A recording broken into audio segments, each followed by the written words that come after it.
Dear colleagues, good morning, good afternoon, good evening, wherever you are in the world. Welcome to the 2020 Freedom from Slavery Forum. My name is Bukeni Waruzi, and I am the Executive Director of Free the Slaves, which serves as the Secretariat of this 8th Freedom from Slavery Forum. Of course, today we will have been very happy to meet in person, but as you know, given the circumstances we are in, it is impossible.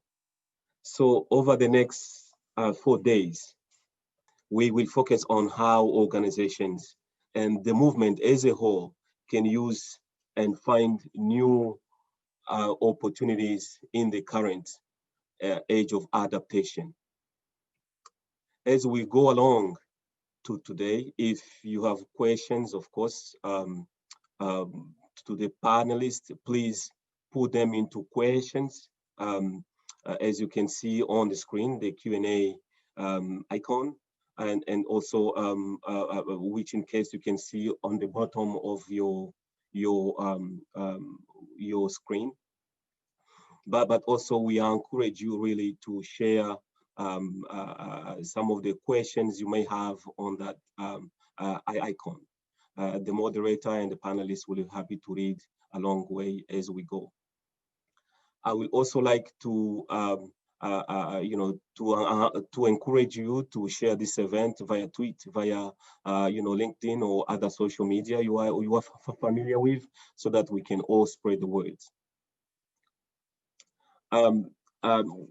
Because of the limitations of the Zoom as we're doing the registrations, we couldn't get some of the information from you. This includes your organization and the location where you are.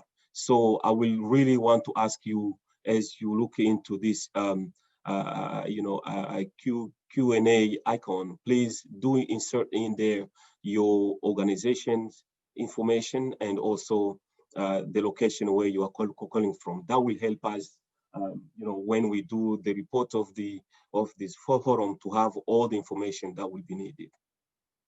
Before I turn into our moderator, I would like to take this opportunity on behalf of the advisory committee of this 2020 Freedom from Slavery Forum to thank the Elks Foundation, which really helped us get the resources that is needed to put this event together.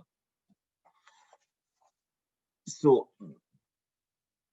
as I turn now to the moderator, I would like to introduce her. Her name is Davina Dugana of the Australia's Mindru Foundation and the Walk Free organization. She's a perfect moderator for today's focus on research.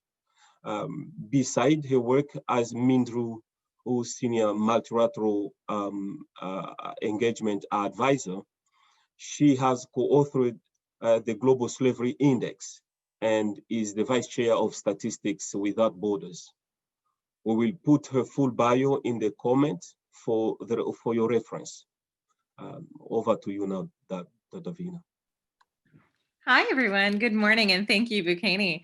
I'm really excited to see that many of our attendees have already started sharing their locations. May I ask, however, that we put all of this information, your affiliation, contact information, location, into the chat function, and we reserve the Q&A box specifically for questions. So throughout today's session, I'll be moderating the Q&A box specifically for questions that will come into the panelists, and we'll have a healthy amount of time for a Q&A afterwards. So we have a remarkable group of research experts joining us today, and I'm so thrilled and honored to be here with them. One key characteristic is that they all build bridges that allow data to drive policy decisions. We know that we need this more than ever, especially when these decisions are generating funding and shaping the design and the future of field programs. But before we open up to our discussion panel, I'd like to introduce our keynote speaker, Kevin Bales. So many of you have known Kevin for the length of time you've been in the field. He's been a mentor and an inspiration to me as well. His many books, from Disposable People to Ending Slavery to Blood and Earth, have really helped lead the way in the creation of the growth of the modern slavery movement. He co founded Free the Slaves in the United States. He launched the Global Slavery Index, and we're so indebted to him for his tremendous contributions there, and is now the research director of the Rights Lab at the University of Nottingham in the United Kingdom. We'll put his bio in the comments as well. But now, Kevin, over to you. Thanks, Davina. I'm so happy to be here, and it's actually very exciting. You know, we founded Free the Slaves almost exactly 20 years ago, and this is certainly our anniversary year, and the things that Bukini and others have done with Free the Slaves since we founded it have been powerful and changing the world. I'm not going to talk about research today, though. I know it's a bit of a surprise. Normally people see what I'm doing and then I keep showing them satellite pictures and pictures of data maps and sort of things like that. But I actually want to take a moment to focus just on some deeper ideas that are behind us in this movement, and to reflect for a few minutes about what has happened in the 20 years since Disposable People was published, since Free the Slaves was launched, since the current anti-slavery movement really began to gather force. So I'm making a bit of a reflective talk. It won't be long, and there won't be any slides, but I want to look back a little bit. You see, 20 years ago, 5 people sat around a table in Mississippi, and they distilled this dream into hard fact. And they brought forth, after 130 years of there not really being one, the rebirth of the American anti-slavery scene. It was a campaign dedicated to the idea that all people are born to be free, and that slavery cannot be allowed to stand in America or anywhere else. And you know, today we are now engaged in a truly global battle to end slavery. But the remarkable progress toward freedom over the last 20 years does not mark the end of our shared commitment and sacrifice. It's not even the beginning of the end. But I do believe we are arrived, after 20 years, at the end of the beginning. For that reason, I think it's also right that we pause for a moment to remember. I'm thinking today of those liberators who, in the last 20 years, have died while setting others free, in India, in Pakistan, in Brazil, in many other countries. If I were to read out all of their names, it would fill more than my allotted time. And I'm thinking of those people in slavery who were killed on the cusp of their freedom, when slaveholders played their last deadly card. 20 years ago, in 2000, in Nepal alone, thousands died on the brink of freedom. And I'm thinking how we must learn from those deaths and from the anti-slavery movements of the past, from the American movement that closed up shop just as the ugly re-enslavement of African Americans began in the Deep South after the Civil War, a vicious and insidiously legal system of state-sponsored slavery that lasted until 1940. And we must learn from the British movement that likewise folded their tents after winning that first hard victory in 1807, and some million more slaves were shipped from Africa to the New World afterwards. Our eyes must rest on a higher prize. Our dream, our object, the expenditure of our strength must seek only one goal: the end of slavery, everywhere and forever. And we know this is possible. Every enslaved person who steps into freedom proves it. And around the world, the world is are moving toward freedom every day. And we know our enemies. For one, the argument about what is and what isn't slavery, those arguments are over. Child and forced marriage, slavery. Child soldiers, slavery. Controlled and forced rape and commercial sexual exploitation, slavery. Debt is no excuse for slavery. Incarceration does not blind us to the truth of slavery. When people are treated as if they are things, property, objects without humanity, there is slavery. And that's why we build. We build our knowledge, our skills, even as we draw on the deep vessels of our own dedication. And now, the slavery as ever, a growing body of wise and empowered survivors of slavery. The Survivor Alliance and their allies, like a vision, have helped us to see slavery in its deepest and ugliest truths. And those truths, once known, are the avenues that lead to its final destruction. The road before us is long, and it's still rising. Unanswered questions still swarm about us. How do we bring reconciliation and redemption to the millions of slave holders? We know from the history of America that if we leave them unreached and unreformed, that leads to a vast system of racism and violence, discrimination and suffering. It leads to a nation that spews out a plague of hate year after year. The botched emancipation of 1865 has to be our negative guide to liberation and how freedom is truly gained and lived. We're fortunate to be here and now. All of the struggles of the past have built a foundation that is firm and sound and solid as sacrifice and strength can make it. And we know the bare minimum of what we need to carry freedom to fruition. The resources we raise will need to be multiplied and multiplied again. Our goal now is to move from millions to billions, from local to global, from disorder in our movement to unity. Yes, we're fortunate, for it's our challenge and honor to deliver a new birth of freedom, one that reverberates in every heart and home and nation. And together we can and will achieve that. The greatest goal, I believe, in human history, a world without slavery. Thank you very much. Davina. Kevin, thank you so much. That is such a sombering and really powerful way to start this panel. And I expected nothing less. I'm so impressed. Thank you very much. Okay, so Kevin, I believe, will be able to join us for questions after the panel. And so now we can introduce some of our panelists. So we have David Okesh as the founder and director of the African Programming and Research Initiative to End Slavery, the APRES program. That is based at the University of Georgia and the University of Liverpool. Thank you, Dr. Okesh, for joining us. Alice Eckstein, she manages the Modern Slavery Program at the United Nations University Center for Policy Research. Welcome, Alice. Mikhail Dakok is a senior statistician with the International Labor Organization's Fundamental Principles and Rights at Work branch. Welcome, Mikhail.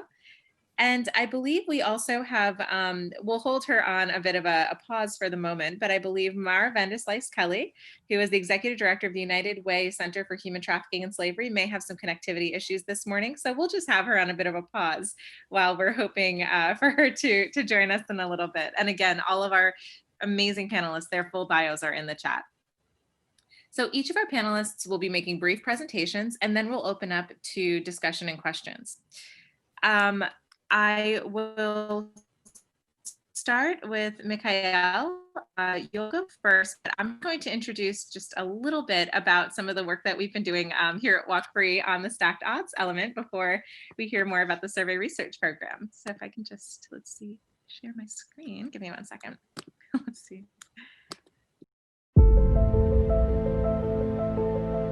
One in every 130 women and girls is living in modern slavery today. That's 71% of all victims of slavery across the world.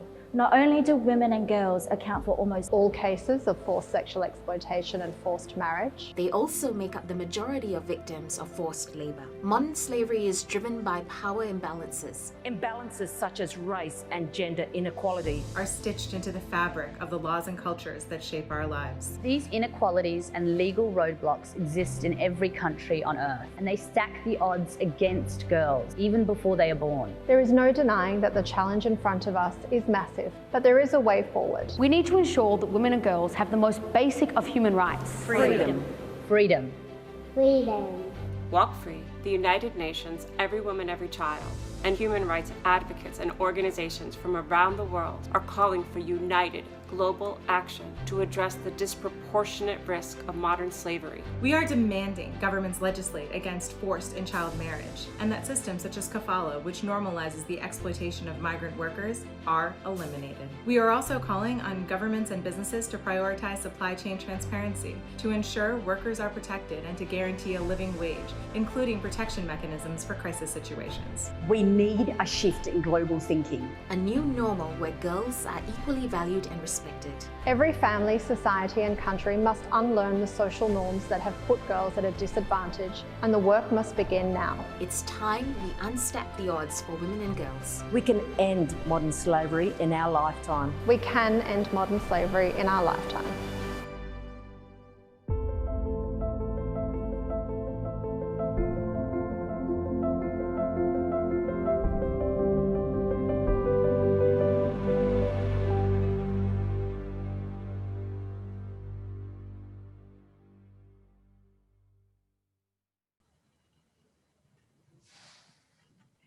Great. So with that summary, just as a note, we started looking at some of these drivers of modern slavery, specifically gender inequality, when we were thinking deeply about some of the findings of our joint global estimates with all the work that Mikhail has collaborated with us on in finding that 71% of our victims were women and girls. And so looking at this, one of the fascinating parts of the report that I'm just gonna flag for you, for anyone that's interested, is that we do break down these key drivers and contributors to gender inequality that do increase.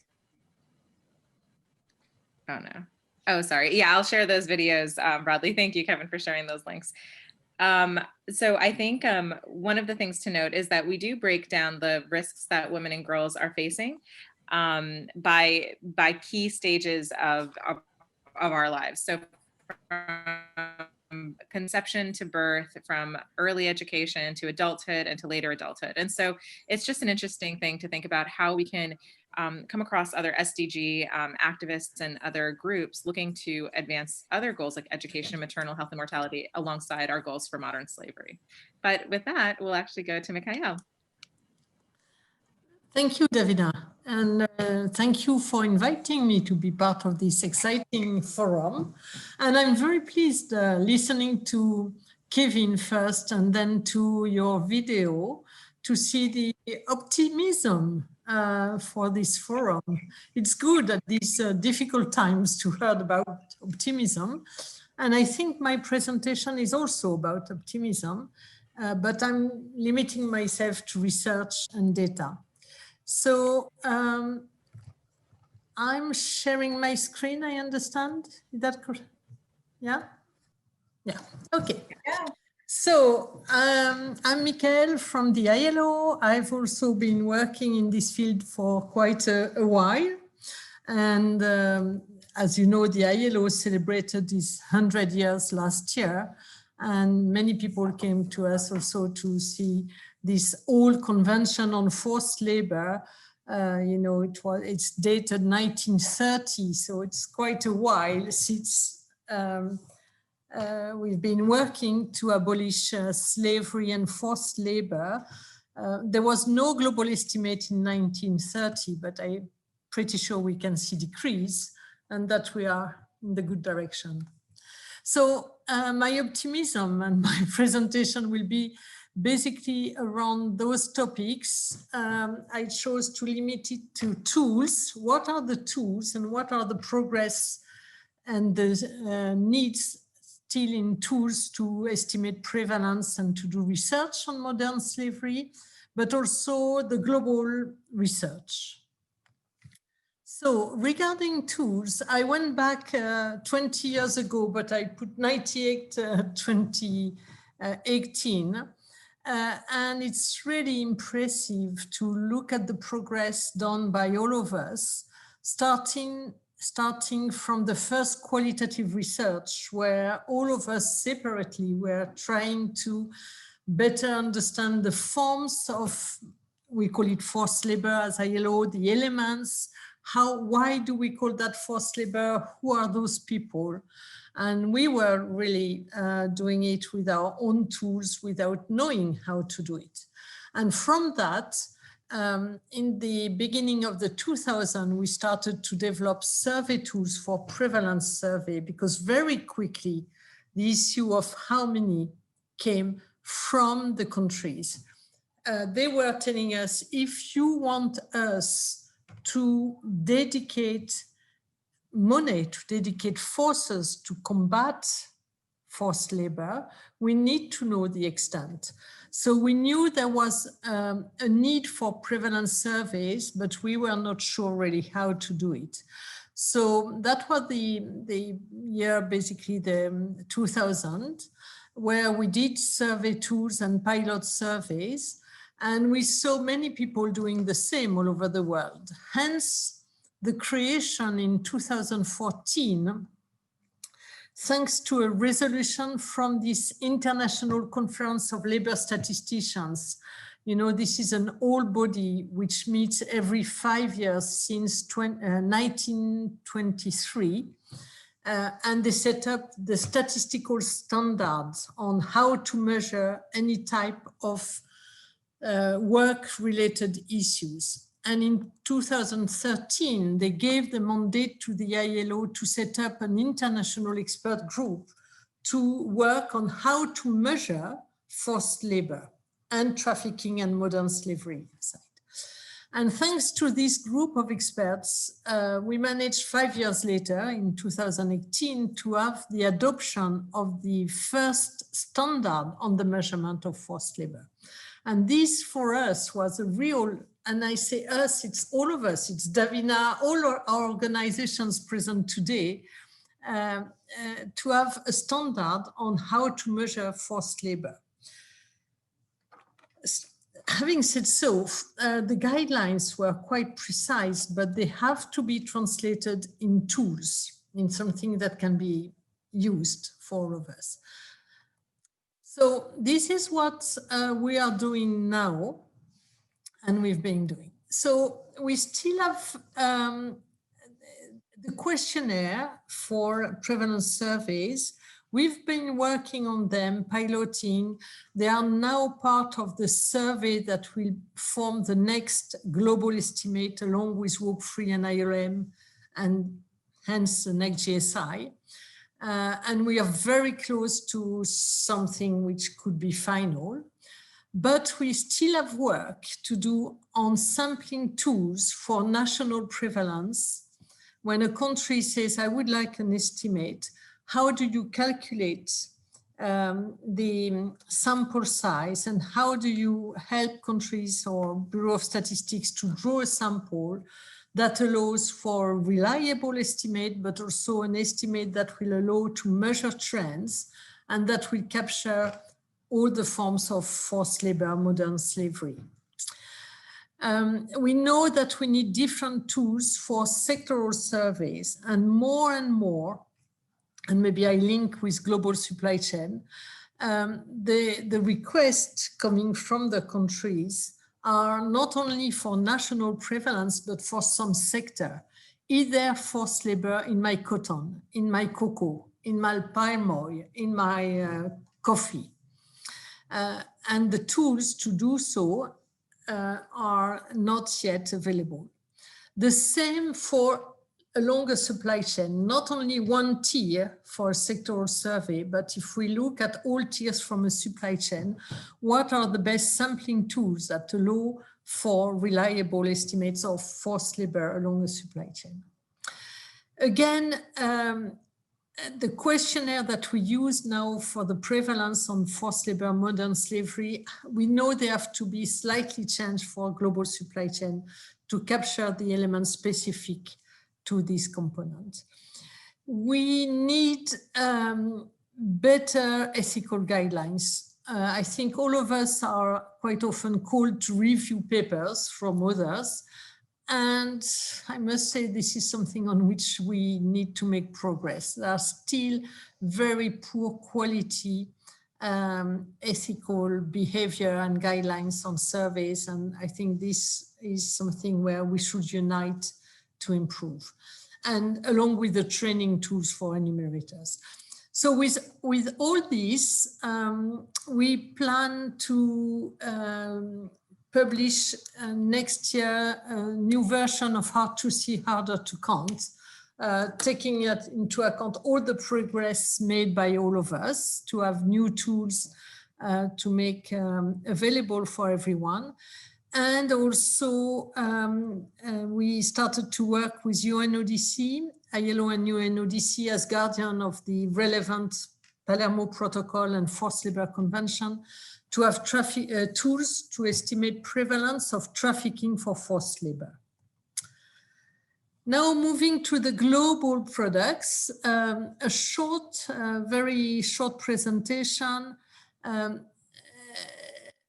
put 3 organizations, Walk Free, Minderu. You know, in the past, ILO has been publishing 2. I'm talking only about the global estimate that were published with a methodology recently, let's say. So there were 2 from ILO 2005, 2012. I think was 2 or 3 from Walk Free, GSI. And then we decided it was really, let's say, counterproductive to have different global estimates on the same topic, and decided to unite our forces to have one. So this is what we did in 2014-15, leading to the 2017 global estimate of modern slavery, along with IOM, which came to this working group with their database on victims of trafficking. So on this basis, IOM, ILO, and Walk Free did the first ever global estimate of modern slavery, and we are now working on the new one that will be for 2020, published in 2021. And then the GSI, I guess, will continue from Walk Free on this basis. Other elements of global research from ILO side is definitely everything related to the economics of forced labor, starting by the determinants. Everyone wants to work on predictive models, but for that we need to have solid analysis of determinants. We are revising, not revising, sorry. We are for the first time trying to estimate the cost of the elimination of forced labor. This is a project supported by United Way, and I saw Maha is going to talk, so you may talk about it. This is really important to see how much should be invested to reach the goal Kevin was setting for all of us, to eliminate all forms of slavery. And we're going also to revise the profits, the 150 billions made of forced labor, with a new global estimate. For that, we need still new tools. Although the estimates are more and more solid, we are not yet, for most of them, in a position to be able to measure trends. You know, a statistician having 2 estimates is not enough to say that we are able to give a trend in reliable terms. So we need to work on that. Definitely all the tools that a few of us are developing to measure impact of interventions are key. And this is related to the same request from countries. Where should I put my money if I want to eliminate slavery in my country? And tools for policy analysis. So just to finish at national level, and you know, as ILO, we always talk about our constituents, our member states. What do we hear from them? First, there is still a need for tools for better understanding of all the forms of modern slavery in a country, and for citizens from the country who are in forced labor outside. So that means really we call it, whether we call it mapping or qualitative research, what matters for them is to have a global picture of all forms of modern slavery.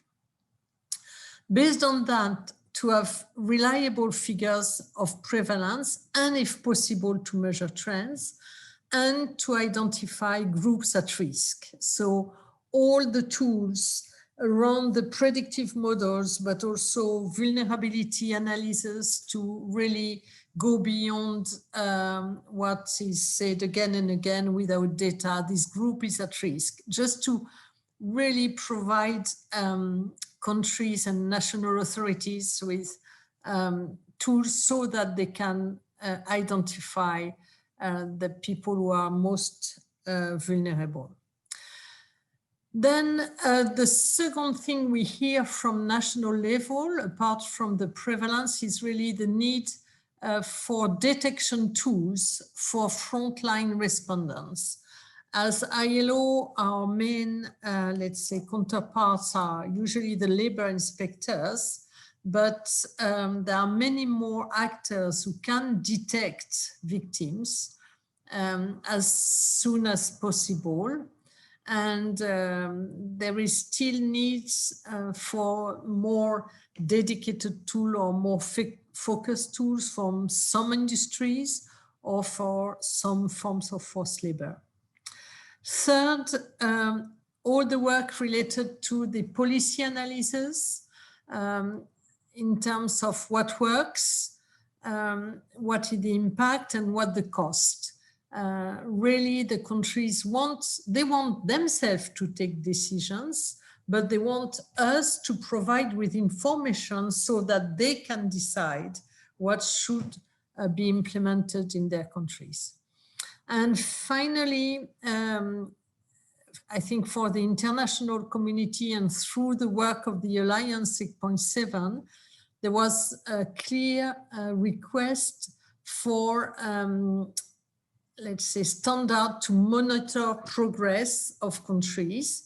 And the Alliance, the board of the Alliance, the Global Coordination Council, decided to set up an SDG monitoring working group who should be formalized this week on Wednesday. And this group will have the task to, let's say, review all the research on slavery produced by members of the Alliance, and also to make it available and also to support the monitoring of the countries when they make commitments on the elimination of slavery. So many reasons to be optimistic, but also to know that we have work on our shoulder. Thank you, Davina. Thank you, Mikhail. That is a fantastic summary and a really great explanation of how we've come to such tremendous strides in our field, especially of late, and we're very excited for the next iteration of the global estimates. So now on to David. We are thrilled to hear your comments. And thank you, Dr. de Kock. Thank you, Davina. So I think somebody's going to be helping with the slides. So as my slides come up, I want to thank Davina, I want to thank Bukeni, and I also want to thank Kevin. Those are very wonderful comments I've had. I'm here to learn as well, as just to share what we are doing. And so mine will be a little bit to speak about our work and a little bit of translation of that work into policy and programming. I don't think any research is worthwhile if it is just standalone and does not impact policy and programming. So I also want to recognize and thank our main funder, which is the US Department of State. You know, the TIP office has been very, very supportive of our work since we began. And so I work with the African Programming and Research Initiative, and we are actually a consortium of people who are interested in policy, programming, and research. And we have people in the US and people in the UK, and we are also beginning to build mini centers in the countries that work in Africa. So in each country that work in Africa, we're going to begin to build capacity by having mini centers comprising of at least 4 people, researchers, programmers, and policy people. So that is our approach, which is a collective impact. And I will speak about that in the process of this presentation. So why is it important to have research in human trafficking? Of course, we all know that without measuring, without understanding, and I think Kevin has already said, we already know what is trafficking, we know what is slavery. And but we just heard from Mikhail that we still need to understand all forms, everything about slavery and about trafficking. So that is where those qualitative studies come through. And also to understand the different contexts. Even though we understand what is trafficking, I think trafficking presents and manifests in very, very different contexts in different places. And we begin to see that with our work. I think research is important because it helps us to identify methods to inform prevention efforts. And also research helps us to come up with the best service models that are helpful for every situation. Next, please. So the guiding principles that we are using in our research at a place is cheers. And I think in Addis, everybody needs to cheer up because 2020 has been what a year this has been. So we are trying to cheer everybody up even as we do this work. Our work is very, very collaborative. You know, we involve local people. As I said, in each place that we're working on right now, we are trying to build mini centers for the sake of sustainability. We are training local researchers. We are training local graduate students to be able to do this work even if we were to leave, because we don't want our work to be extracted. We believe that the problems that are found in different countries belong to those countries. Those problems belong to those people, because it is very easy for me here to speak about trafficking in Costa Rica, but trafficking belongs to the people who live in Costa Rica. The problems there belong to them. So we want to be collaborative. And we want to be honest. I want to be open about the successes and the challenges that we face. We also want to do the right thing. We want to be ethical. Like right now, we are conducting studies in Africa, and there is so much adverse effects of our study. And we see that people are, crying. People are saying what they've gone through, and so we are being forced to be able to report that in the IRB. So we want our research to be ethical. We also want to be empathetic, and we want our studies to be guided by survivor voice. We also want to be responsible. We want, part of the Delta 8.7 initiative, we want a comprehensive review of drivers, facilitators, everything that is involved in trafficking. And we just want to be the very, very best in what we're doing. So we want our sounds to be sound. Next, please. So we are also very much concerned about prevalence, and I appreciate the work that Davina is doing, and other people like Kevin in terms of looking at national estimates.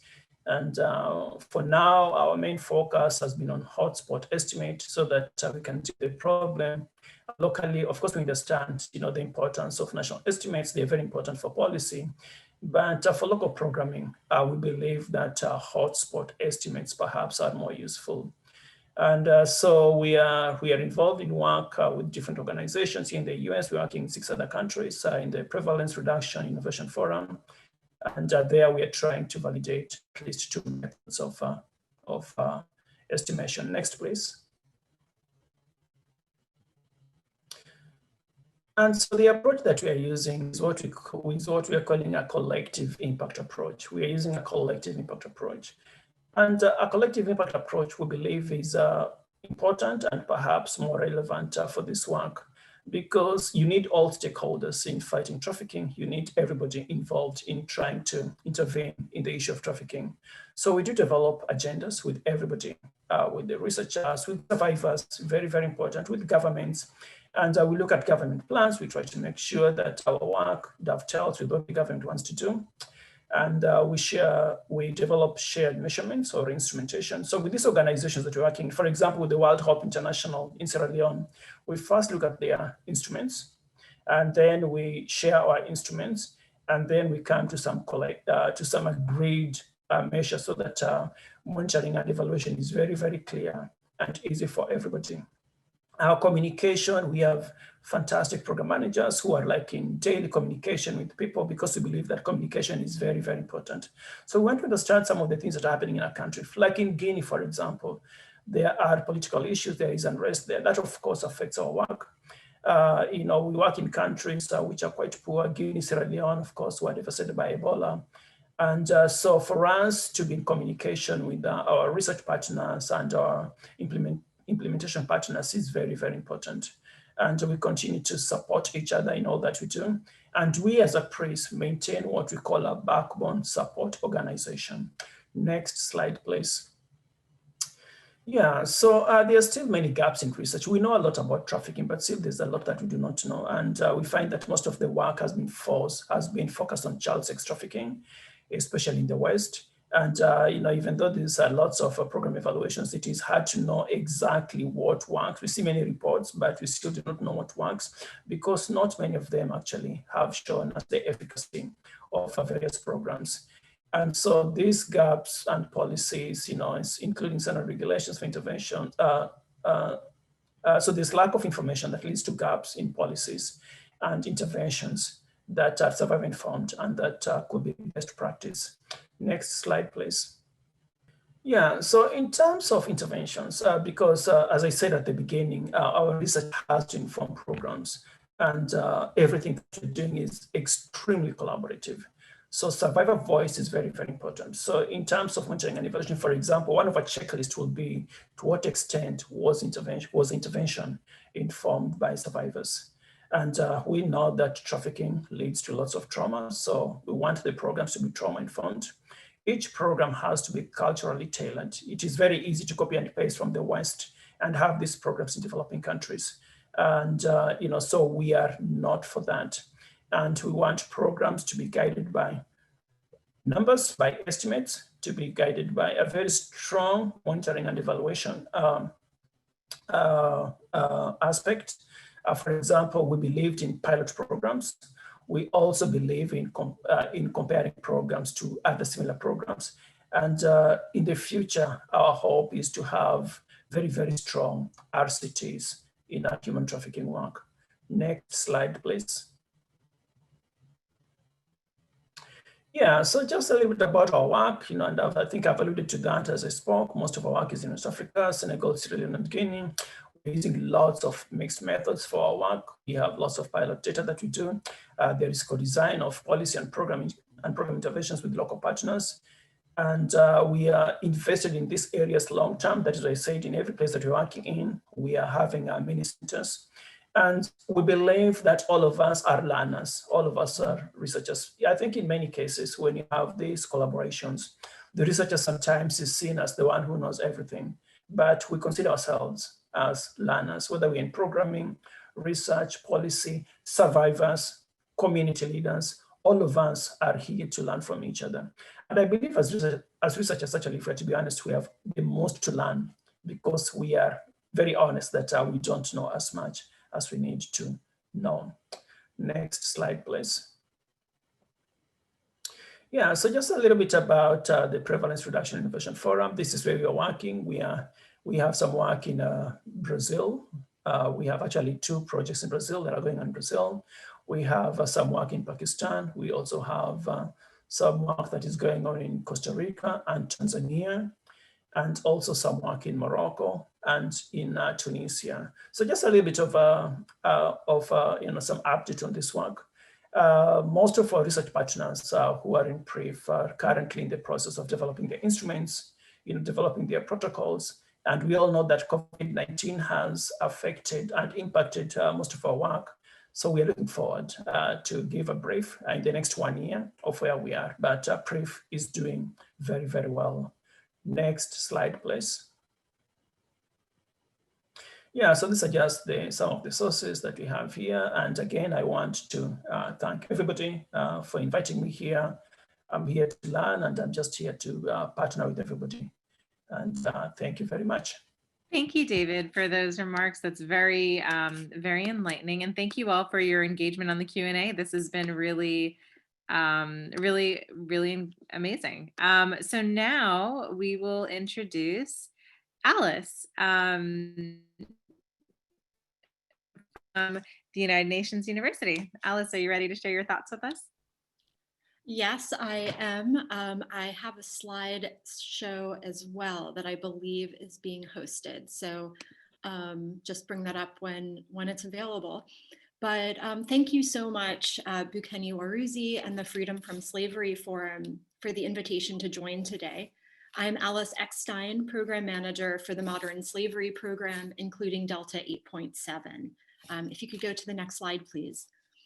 Our institutional home is the United Nations University Center for Policy Research, a global think tank within the UN system made up of 13 institutes and programs with headquarters in Tokyo. The Modern Slavery Program was developed as a global knowledge resource for the anti-slavery community, with an emphasis on connecting anti-slavery research and programming to policy. Next slide, please.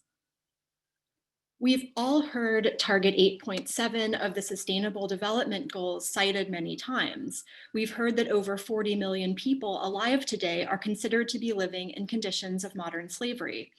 But what we hear much less about is, what are the effective measures that the target requires countries to take? Next slide, please. That is how Delta 8.7 came about. It was formed in 2017, supported by the UK Home Office's Modern Slavery Innovation Fund. It's the global knowledge platform of the Alliance 8.7, which accelerates efforts to achieve SDG Target 8.7. Next slide, please. Through our networks, we convene research and data to promote evidence-based policy solutions and identify those effective measures. The fragmentation of different data sets makes it more difficult for policymakers to make informed decisions relating to their own locale, and that data can often be difficult to conceptualize and put into a broader context. Next slide. Our data dashboards are intended to visualize various data sets available about modern slavery, human trafficking, forced labor, and child labor on the global, regional, and national levels. Currently, we have data visualized for 84 countries, and we plan to have all available data for 193 visualized by the end of this year. Sources for this data include the surveys like Global Estimates of Modern Slavery described earlier by Dr. DeCock, and data from UN agencies such as the United Nations Development Program, the UN Refugee Agency, and UNICEF. Data is also supplied directly by countries through their national statistical offices or similar agencies. The purpose is to allow various stakeholders, the countries themselves, as well as research and civil society communities, to easily and accessibly see what is known about various forms of modern slavery in a specific country or region, to measure change as new statistics are gathered, and to identify gaps in what is known or measured in a particular country. We also feature new research and methodologies on our forum and symposia. These contributions are intended to offer new measurements and present evidence about what policy interventions are effective or even might be effective in specific contexts, as well as new research methodologies that can be implemented at the local level. This year, Delta 8.7 has been preparing 3 policy guides seeking to assemble evidence about what works to achieve Target 8.7 in 3 different contexts: justice, markets, and crisis. To this end, 3 working groups that include researchers, policymakers, and civil society and advocacy organizations are surveying the base of evidence and using it to form hypotheses about the best policy interventions in each context. These will be released March 2021. Finally, Code 8.7 is an area within Delta 8.7 that mobilizes artificial intelligence, tech, computational science, and anti-slavery leaders to identify new data and collaborations to combat modern slavery. Actually, our last in-person event before we all ended travel and convenings was a workshop in Washington, D.C., hosted by a Code 8.7 partner, the Computing Community Consortium, to develop a research roadmap for future work. All these channels in our work aim to collect and make sense of data, primarily for the use of policy actors, but also for all those who contribute to the process of making policy. That includes researchers, civil society, frontline organizations, and advocates. From the standpoint of working to convene research and data, what have I seen emerge from our work that can be of use in the current context of this pandemic? Since March, research presented on the Delta 8.7 forum has naturally begun to emphasize the short and long-term impacts of COVID-19 on modern slavery. First, of course, is the grave threat of the pandemic to slow or reverse progress that has already been made by our collective efforts. For example, a symposium published on our forum late last month titled "The Path to 2025, Lessons from Efforts to Combat Child Labor. While this symposium identified several promising cases of interventions from the perspective of frontline responders, a contribution from UNICEF pointed to the various ways that progress toward the elimination of child labor has been significantly affected by COVID. For one example, education has been long identified as one of the most effective interventions against child labor. This points to the need to strongly weigh the impact of school closures, especially among those communities most vulnerable to child labor. The Organization for Security and Cooperation in Europe and UN Women released a July report addressing emerging human trafficking trends and consequences of the COVID-19 pandemic. Their report collects findings from surveys and interviews of frontline organizations and survivors of trafficking to identify particular vulnerabilities posed by the current pandemic, especially in the context of diminished capacity to provide services to victims and survivors due to the short-term impacts of COVID, and that would be lockdowns, closures of support services, and so on, but also longer-term threats posed by the worsening economic crises and a resulting increase in vulnerability, among other factors. Other recently highlighted research may not address COVID or pandemics at all, but their findings point to vulnerabilities that are heightened in the current context. A study on human trafficking in the Indian state of Bihar offered a comprehensive picture of the size and nature of the problem in that area. Relevant to today's conversation is the finding that among adults in debt bondage, borrowing money to cover medical care was the primary reason to go into debt, accounting for 43% of those surveyed. This finding makes a strong case for the widening of healthcare accessibility in this period of extended health crisis. Other paths forward may be in using new methodologies altogether. Here is where our Code 8.7 stream of work can have utility. The University of Nottingham Rights Lab is using AI and computational science, including remote sensing and social media monitoring, for identifying vulnerability to modern slavery. Our UNU colleagues at the Institute in Macau have been using mobile apps to survey and identify forced labor and trafficking in Southeast Asia. I should note that while that app was not developed for collection of data in pandemic conditions, this and other self-reporting apps for workers may be of increased importance in this context. Delta 8.7 amasses this sort of material to act as a hub of research and data, as well as discussion and debate on research methodology in the pre and post-COVID contexts. More than ever before, this pandemic has exposed potential fragilities in the anti-slavery work we all do.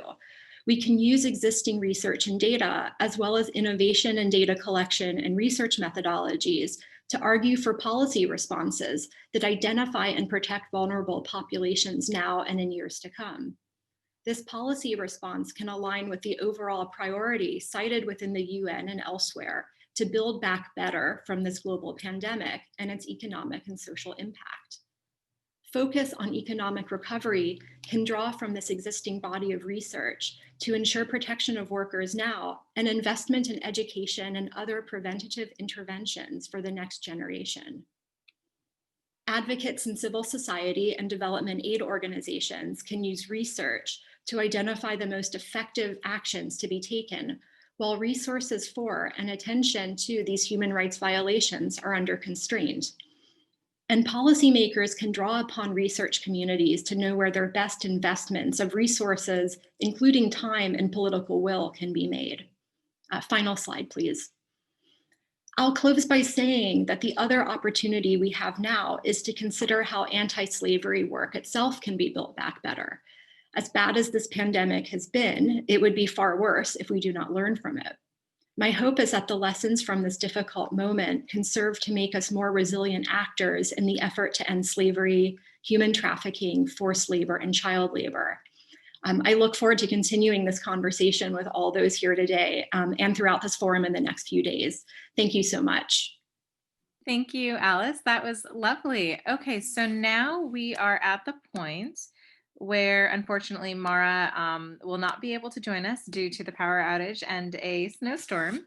So we are about to start our approximately half an hour of Q&A with the audience. And I know we've had quite an active Q&A going in the chat here, but if there's anyone that wants to take advantage of having our panelists available for some conversation, we'd be really thrilled to start that. And I think actually there's some Q&As here. Alice, on your recent presentation, Venkat, would you like to share your question related to conflict with national governments on data? Yeah, it's a wonderful. I'm Venkat here. Wonderful presentations, and it's a learning from a small room from India, Hyderabad, and it's nice. The issue is we are again. My questions are two questions are interlinked with Kevin and Alice. Where the national government's responses, where we are facing a lot of problems, where the acceptance levels and their responses. How do we accountable to that whole thing is an issue as a grassroots level worker, and policy responses are based on that. So these are the very crucial things. But how do we see this as non-denial mode and accepting the realities? That is a big challenge we face here. Yeah, thank you very much. You want to start with that, Kevin, or should I have a first go at it? Please have a go. Yes, thank you. Okay, so if I understand your question correctly, you're asking about how, as a frontline organization, you work with local governments who may not always have the will or understanding of the prevalence within their area. Is that correct? No, the denial mode. They know the issue, but denial mode of the data. Denial of the data. Yeah.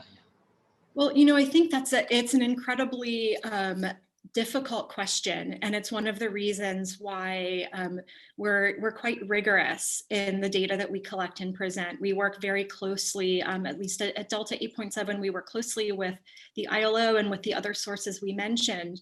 And Dr. De Kock can speak more about this, but it's very important for the countries themselves to be involved with their collections of data, in part because it encourages an engagement with the numbers and with the populations.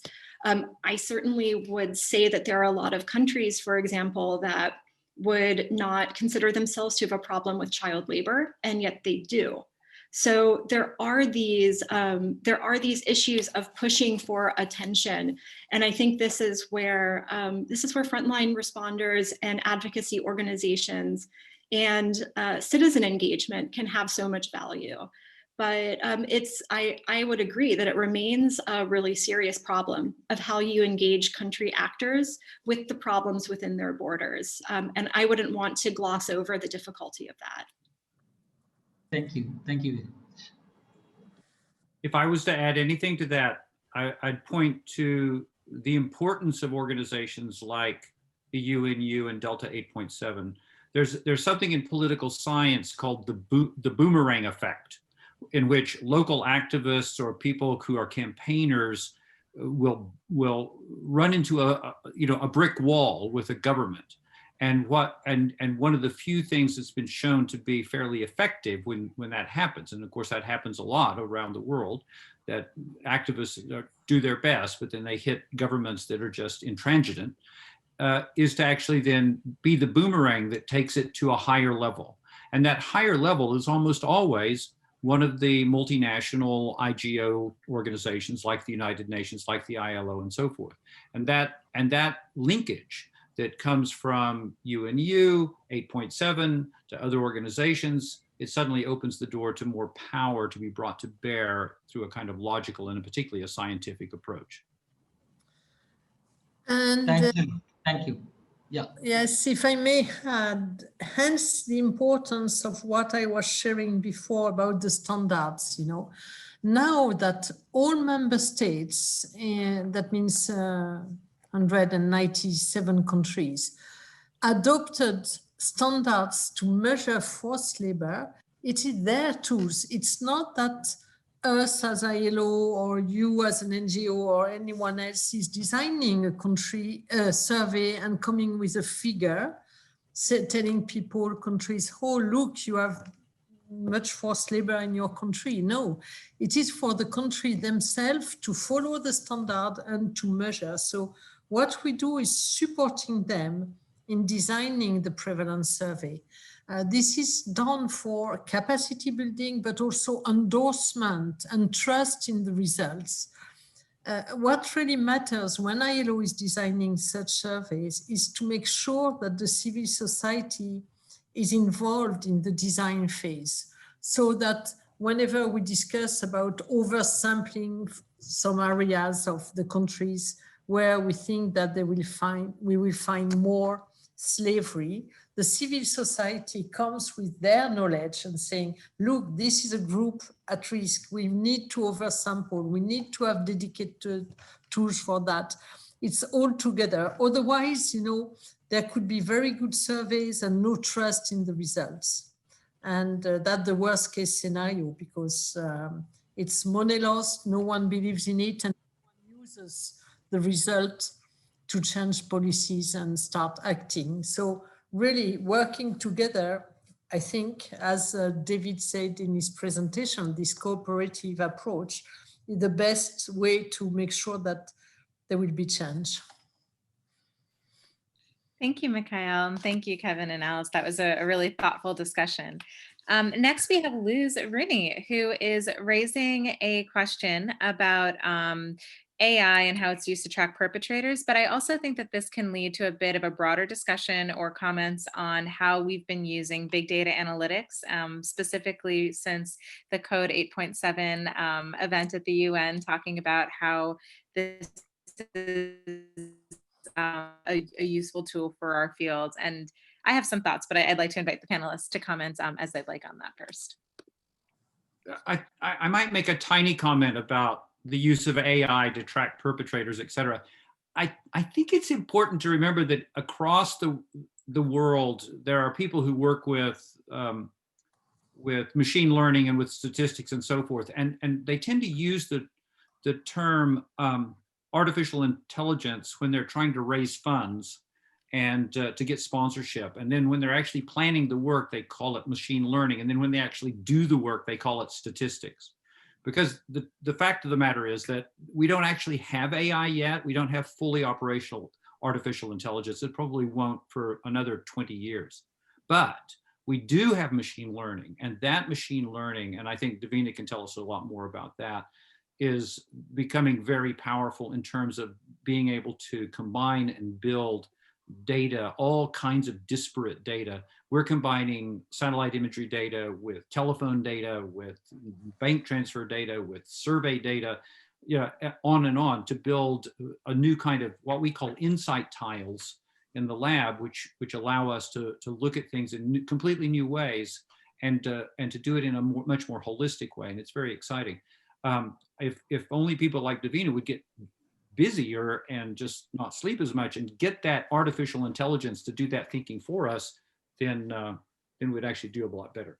Oh, no. Well, Kevin, I have to say that it's definitely a lot of the work that the Rights Lab has done has also led the way to the access to those big and rich data sets, specifically even around geographically tagged data. I mean, it's been really foundational. So, of course, Kevin's absolutely right. There is a difference between machine learning and artificial intelligence, and he's correct that machine learning is giving us a lot of really insightful models and tools and options that we hadn't really been comfortable applying. And I think there was a question earlier about whether or not we go for the parsimonious models. Do we go for the easiest and the clearest examples when we're talking about complex data sets that have serious data gaps and other issues that we need to deal with as statisticians, as researchers? And generally speaking, we have defaulted to the side of parsimonious or very clear models, because a lot of the baseline data has not always supported the more sophisticated, more exciting model, but that is changing. We do have a lot more of these disparate, deep data sets, and machine learning is informing that. Another word of caution on the artificial intelligence segment, and there are some proceedings from the Code 8.7 conference on this topic that might be interesting to people on this topic of AI and machine learning, is that we have to remember that we're still training those models based on the cases we identify, which means that in some ways we're still in danger of building an implicit human bias into a lot of the models at this stage until they become more fully autonomous and can see beyond kind of that work. So just something to consider. We have colleagues in Brazil and all over the place that work with especially with Mikhail and the International Conference of Labor Statisticians, that have really pioneered use of some of these methods, but especially when they're looking at having policy relevant or even prosecutorial outcomes, there are real considerations about how we are potentially biasing some of these models based on very limited data if we don't have it available. So just a note on the AI versus machine learning aspect, but Kevin's absolutely right. I think there's a really bright future there, and really exciting that so many groups are participating. Do any other panelists want to comment on this before we move on?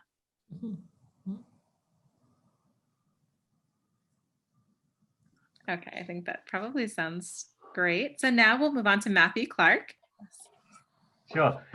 Look, I've only been working in the anti-slavery space for a few years, and I'm glad to be hearing the wisdom of people who've been around a lot longer. So thank you all for your input tonight. I wanted to pose a question about the extent of research into perpetrator behaviours. It's certainly clear that measurement is a key aspect of research, but there's more to research than just measurement. So I'm interested in asking all the panelists to follow up on Kevin's comment, where he noted that if we leave the slaveholders unreached and unreformed, we can't expect success. So what can we do to increase the focus on the research that goes towards understanding and changing the internal psychological motivations and the external drivers of perpetrator behavior? Matthew, I'm glad you're asking about this. In fiction, people have been writing about it for literally a couple of hundred years, but not so much in terms of real data. Now, we do have a new work by Austin Choi Fitzpatrick, and he's published a book that's called What Slaveholders Think. And he's done this remarkable piece of work of doing long interviews with slaveholders in northern India, who for the most part are practicing a kind of collateral hereditary debt bondage slavery, often agricultural, sometimes mining. That's a book to look at because he goes deeper than anyone has ever done.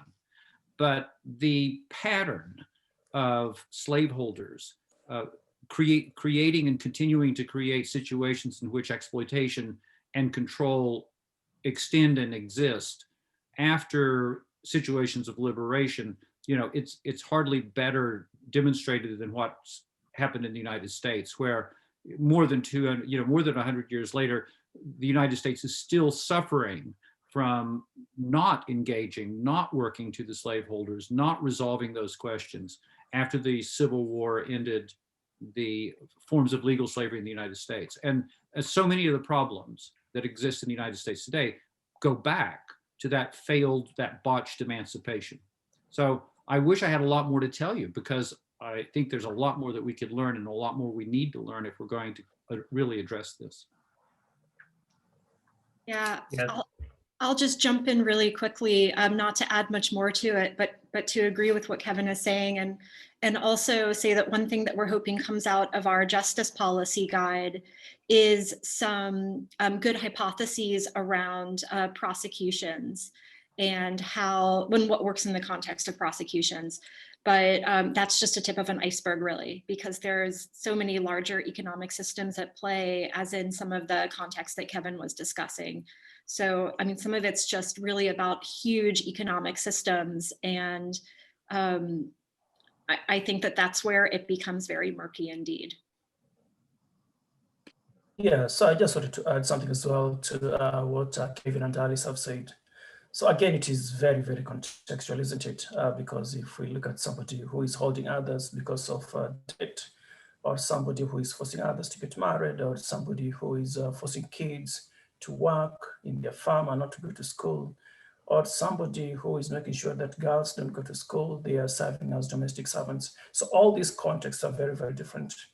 And I think that part of policy then becomes very, very key. So police is usually the first, I think the first intervention in terms of dealing with these large scale, like big, bad problems. But then after that, programming has got to continue. People have got to be educated for this to be sustainable. People have got to be told why it was wrong in the first place to do that.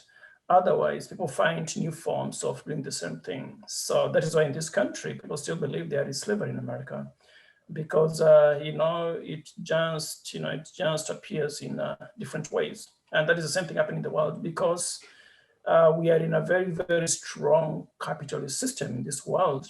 And one of the main assumptions of capitalism is either free or cheap labor. For capitalism to thrive, there has to be either free or cheap labor. And people want, because labor is such a big factor of production, and people want to keep as much profit as possible. So they find other ways of doing it. They find other ways of doing it. So that is why after that policy aspect, which is part of prosecution that Ali spoke about, then continuous policy programming and education and awareness has got to be there. The last thing I want to say is empowerment of communities and people, so that we reduce the risk factors that, make people get enslaved in the first place. Because even if we dealt with policy, but people are still in need, they are still vulnerable to being exploited. So this is a long-term goal. And now with the inequality increasing between and within nations, there is still a lot of work to be done in this area. It's a great challenge. Yes, thank you for that, David. And that was a really, really helpful question, Matthew. Thank you for raising that and a great discussion there. I will call on Karen Snyder now to refocus us a bit, actually, on the Freedom from Slavery Forum stated purpose of the panel, to talk about the adaptations to research and presenting findings and policy advocacy moving forward, especially in the context of COVID. I'm assuming is maybe where Karen might be going with that. But Karen, is there anything else you'd like to add to that question? Hi, good morning, good afternoon, good evening. I just wanted to really focus on the idea of adaptations. I really appreciate beginning with sort of our history of how much we've learned over the last 20 years and how much has been developed and moving forward. And yet, obviously, 2020 has thrown a wrench into some of our standard operating procedures around research, whether it's quantitative or qualitative, and also not just how we do the research, but how we present the research, how we use the research. And so any kind of insights that you have on how you've, I hate using the word, but pivoted moving forward to think about how we might shift in our anti-slavery research moving forward, I'd be grateful to hear about it. Thank you. That's a real question. I don't really, we're dealing with that on a daily basis, including with our research partners as WalkFree, regarding the impact of the crisis on the data we are collecting right now for our global estimate. It's a case by case. It can go from making sure, last week we did intervene in a country where there was a survey planned, and we were told that the survey was going to take place at household level, face to face. And we had to intervene to make sure that the enumerators were not in forced labor. That the enumerators were free to refuse to go, and to make sure that all the safety procedures had been in place. And eventually the survey is not going to take place thanks to our intervention. So, it goes from the data collection to the design of the instruments to, we're taking that very seriously, but it's really a case by case. I don't have a generic answer, I'm sorry. I don't know if who else are doing surveys right now in the field and how you deal with that, but it takes a lot of our time to do it the most seriously, and most often the conclusion was not to do any data collection.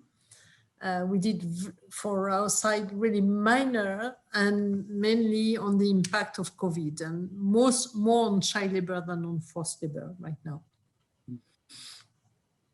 May I, Davina? Thanks. Hi, Karen. I have to say, at the Rights Lab, we did do a pivot. I mean, I think it was an actual pivot, a bit like a dance step, really. But we, for one key point was that the government reached out, the UK government reached out and said, we need to know what is the impact of COVID on the situations of people who have been brought in and enslaved, and the process of government responses and all of that across national policy about how to guarantee that people in the UK who have been in a bad situation might still be able to work through the system. Now that's also, I have to say, in a context in which that system is a bit rusty and broken and needs some fixing. But at least they were very interested in a much broader piece of research that we did, mostly by talking to people on the telephone and so forth about how that works. But we've also shifted to say very quickly, we say, well, if we can't get out, let's stay in, and we're going to pile up data, and we're going to build databases. We've just launched an online available database of conflict of slavery and conflict.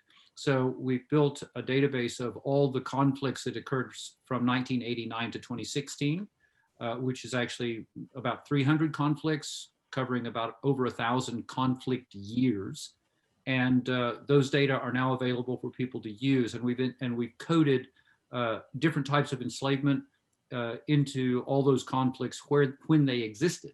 The big wake-up call for us, which was we suspected there was a lot of slavery and conflict, but in fact, and up as many as 85% of some types of enslavement, like child soldiering, have been in 85 to 90% of the conflicts that have occurred since 1989.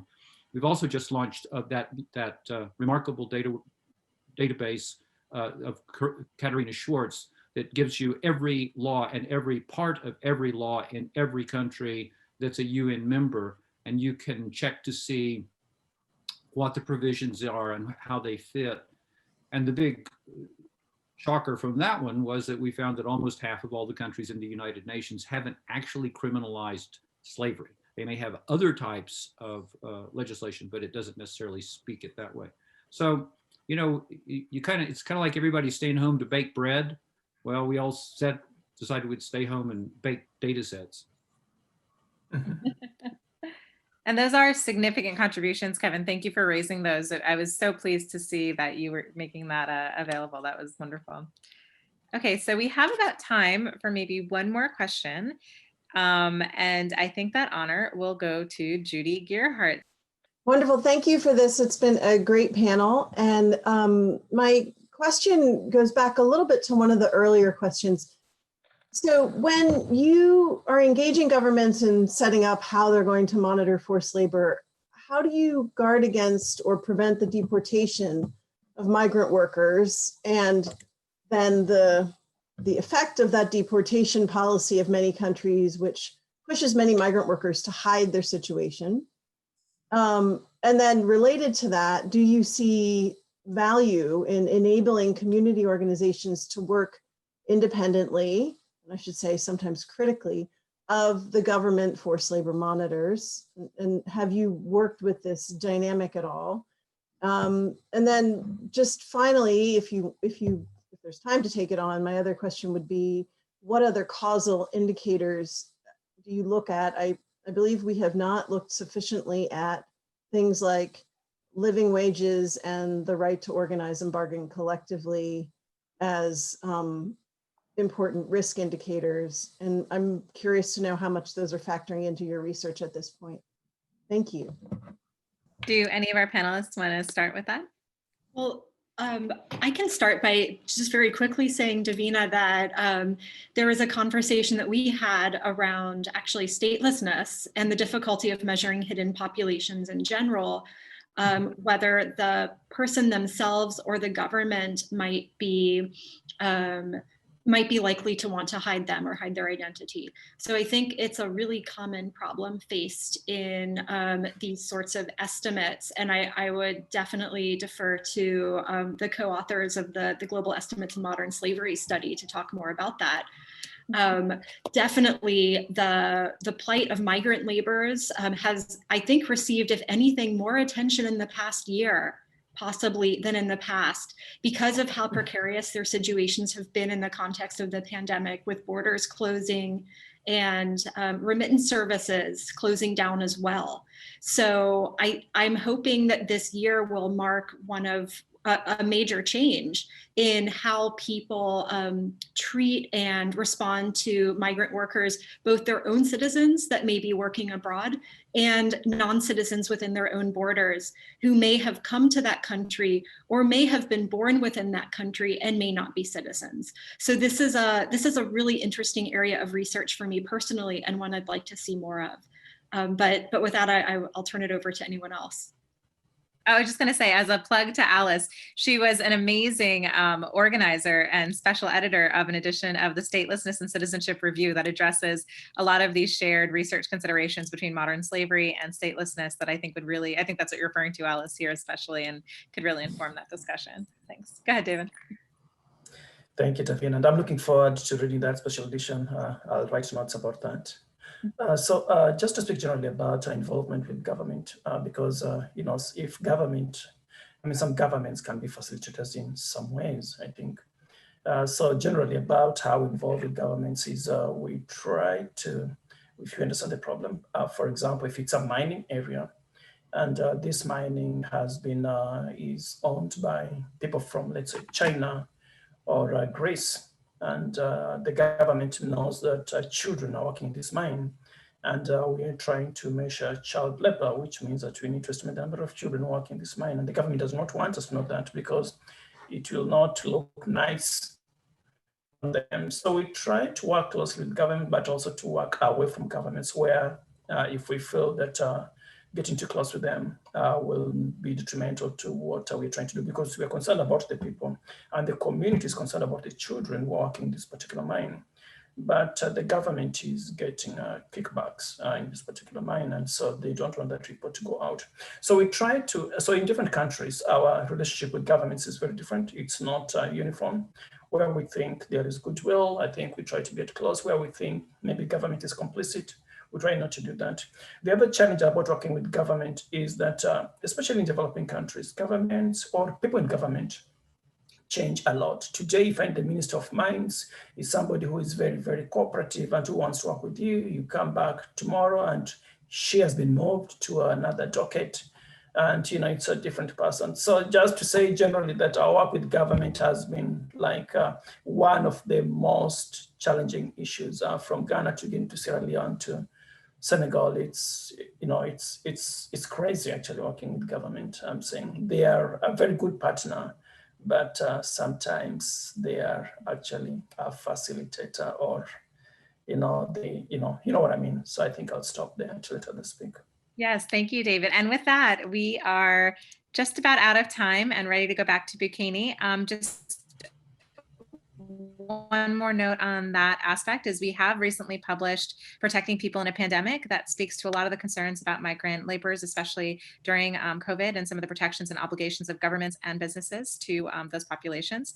And on that should also address some of the questions that Afrin Chowdhury has raised related to how to governments provide more aid. So now with that, thank you panelists for an amazing discussion, and Bukeni, on to you to close out. Well, thank you so very much. Thank you, Davina. That was really amazing panel. Thank you to all the panelists. Thank you to all the attendees. I think we have learned a lot. Myself, I was like in a classroom, try to learn from the expert, which is fantastic. So thank you so very much. One quick takeaway is that, as Kevin started saying, now we know a little bit more, and the tools are being developed and they are available, and the opportunities are there. So how then we deal with all of those in this climate of the global pandemic? So the picture is really very hopeful, and that's what we think, will make our work even better and really be motivated to work even more. Now, this was only the day one. Now we move into the day two tomorrow, which is also another very interesting day. I would like to invite you to come again tomorrow morning, same time, same hour, same link, but make sure you can register to that event if you haven't. Tomorrow, the focus will be advocacy, and we will hear from very tremendous speakers, well, like today. So tomorrow we're gonna hear from panelists from different background, and the day tomorrow, the session is organized in partnership with the Yale University. So we're gonna have the tremendous moderator, former Ambassador Lud Baka, advocates working on the front lines. We also gonna have also tremendous keynote speakers, including the former U.S. Secretary of State and also the chair of the Alliance 8.7. So I'd like to invite you to join again the panel tomorrow, and really thank you so very much. And of course to our team, the technical people that behind behind the scene, try to make everything easy. And I'm myself very happy that my internet did not mess up so much, and I didn't have any power outage. So I'm happy about that. So thank you again, all the panelists, all the attendees, and we hope to see you tomorrow again. All the questions that you asked are very tremendous, and we will follow up. We'll figure out the way we follow up with those questions, since we have your contact details, and the panelists will be happy to continue the conversation even after this panel. Again, thank you so very much. Have a nice day if you just started the day like us, and have a good evening or a good day wherever you are. And again, we hope to see you tomorrow. Thank you so very much.